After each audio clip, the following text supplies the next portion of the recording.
آج ہم کریں گے سورہ تین کی ترجمہ اور تفسیر، اور اس میں آپ کو وہ تفصیل بتاؤں گی جو کہ ہمیں صرف قرآن کا ترجمہ پڑھ کر حاصل نہیں ہوتی۔ یہ مکی صورت ہے اور اس میں کل 8 آیات ہیں۔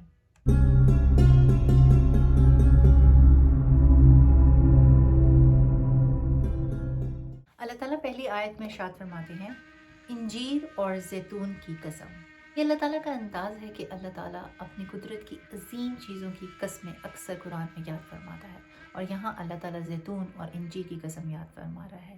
ان دونوں چیزوں میں اللہ تعالیٰ نے بے پناہ فوائد رکھے ہیں۔ اگر انجیر کو دیکھیں تو اس میں کوئی گندگی ہی نہیں، وہ پوری کی پوری ایسی ہی کھائی جاتی ہے، اور اگر زیتون کو دیکھیں تو نہ صرف زیتون کو کھایا جاتا ہے بلکہ اس کے بیج کو بھی کھایا جاتا ہے۔ یہ دونوں چیزیں بے پناہ فائدے کے لیے اللہ تعالیٰ نے انسان کے لیے پیدا کی ہیں، تو اللہ تعالیٰ یہاں پر ان کی قسمیں یاد فرما رہا ہے۔ دوسری آیت میں اللہ تعالیٰ ارشاد فرما رہے ہیں، اور طور سینا کی قسم۔ سینا اس وادی کا نام ہے جہاں پر طور کا پہاڑ تھا، اور یہ وہ پہاڑ ہے جہاں پر حضرت موسیٰ علیہ السلام جا کے اللہ سے ہم کلام ہوا کرتے تھے، اور چونکہ یہ بہت ہی مقدس مقام ہے اسی لیے اللہ اس کی بھی قسم یہاں یاد فرما رہا ہے۔ تیسری آیت میں اللہ تعالیٰ ارشاد فرما رہے ہیں، اور اس امان والے شہر کی قسم۔ امان والے شہر سے مراد مکہ مکرمہ ہے، اور چونکہ وہاں پہ کعبۃ اللہ ہے، اور حقیقی طور پر اس شہر کو فضیلت اور برکت ہمارے پیارے نبی حضرت محمد مصطفیٰ صلی اللہ علیہ وآلہ وسلم کی وجہ سے حاصل ہوئی ہے، تو اللہ تعالیٰ اس پاک شہر کی قسم یہاں یاد فرما رہے ہیں۔ چوتھی آیت میں اللہ تعالیٰ ارشاد فرما رہے ہیں، ضرور بے شک ہم نے انسان کو اچھی صورت میں بنایا۔ بے شک اللہ تعالیٰ نے جو چیز بھی بنائی بے حد خوبصورت بنائی، چرند پرند، لیکن اللہ تعالیٰ نے انسان کو جیسا بنایا، اس کو عقل دی، ذہن دی، خوبصورت شکل دی، اس کے جسم کا ہر عضو ایسا بنایا کہ خود اللہ تعالیٰ اپنی تخلیق کی مدح فرما رہا ہے۔ یہاں پر اللہ تعالیٰ نے 3 قسم کی مخلوقات پیدا فرمائی۔ ایک وہ جس کو نفس دیا لیکن عقل نہیں دی، جیسے کہ جانور۔ ایک وہ جسے عقل دی لیکن نفس نہیں دیا، جیسے کہ فرشتے۔ اور ایک وہ جسے عقل بھی دی اور نفس بھی دیا، جیسے کہ جنات اور انسان۔ پر اللہ نے انسان کو چنا اور اپنا خلیفہ مقرر فرمایا، حضرت آدم علیہ السلام کو، اور ابلیس جو کہ ایک شیطان تھا وہ پھر حسد میں مبتلا ہو گیا اور اس نے خرافات پھیلائی۔ خلاصہ کلام یہاں پر یہ ہے کہ انسان اشرف المخلوقات ہے، اور یہ مقام تشکر ہے۔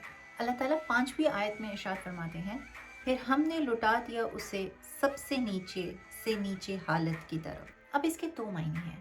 ایک تو یہ کہ جب انسان بچہ ہوتا ہے، بہت خوبصورت ہوتا ہے، نشو و نما پاتا ہے، جوان ہو جاتا ہے، اور پھر بڑھاپے کی طرف بڑھتا ہے، تو اس کے اعضاء میں بھی نقص پیدا ہو جاتے ہیں اور ویسی تیزی اور پھرتی نہیں رہتی۔ دوسرا اس کا مطلب یہ ہے کہ اللہ تعالیٰ نے انسان کو بہت اچھا پیدا کیا، اسے بہت اعلیٰ مقام عطا فرمایا، لیکن اس نے پھر اپنی عقل کا غلط استعمال کیا، وہ نفس کے تابع ہو گیا، اور پھر نفس نے اور شیطان نے اس کو گمراہ کر دیا۔ اس نے کفر کیا، شرک کیا، گناہ کیا، اور پھر اللہ تعالیٰ نے اسے نیچے سے نیچے طبقے میں ڈال دیا، اور یہ طبقہ جہنم کا طبقہ ہے۔ اور 6 آیت میں ارشاد فرماتے ہیں، مگر وہ جو ایمان لائے اور انہوں نے نیک اعمال کیے تو انہیں بے حد ثواب ہے۔ اب ثواب کیا ہے؟ ثواب اس بدلے کو کہتے ہیں جو اللہ تعالیٰ آخرت میں ہمارے کسی نیک عمل پر مرتب فرمائے گا۔ اور یہاں اللہ تعالیٰ ارشاد فرما رہے ہیں ان لوگوں کے بارے میں جنہوں نے عقل کا استعمال کیا اور اپنے نفس کے تابع نہیں ہوئے، تو اللہ تعالیٰ ان کو بے پناہ ثواب عطا فرمائے گا۔ 7ویں آیت میں اللہ تعالیٰ ارشاد فرما رہے ہیں، تو اے سننے والے، اب جب کہ ہم نے تمہیں ایک دلیل دے دی ہے تو کیا چیز تمہیں انصاف کے جھٹلانے پر ابھار رہی ہے؟ انصاف صرف یہی نہیں ہے کہ 2 لوگ اگر آپس میں لڑ جھگڑ رہے ہوں تو ہم عدل سے کام لیتے ہوئے ان میں صلح صفائی کروا دیں، یا پھر ہم کسی کو اس کا حق ادا کر دیں یا دلوا دیں، بلکہ ایک انصاف اپنی ذات کے ساتھ بھی ہے۔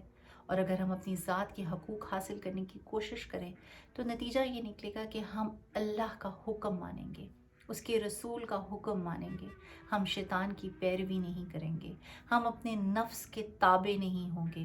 اور جب ہم یہ سب چیزیں کریں گے تو در حقیقت ہم اپنی ذات کے ساتھ انصاف کر رہے ہوں گے، اور اگر ہم اس کے برعکس کریں گے تو کیا ہوگا؟ ہماری اپنی خود کی ذات کے ساتھ ظلم ہوگا، اور وہی چیز ہمیں جہنم میں لے جائے گی۔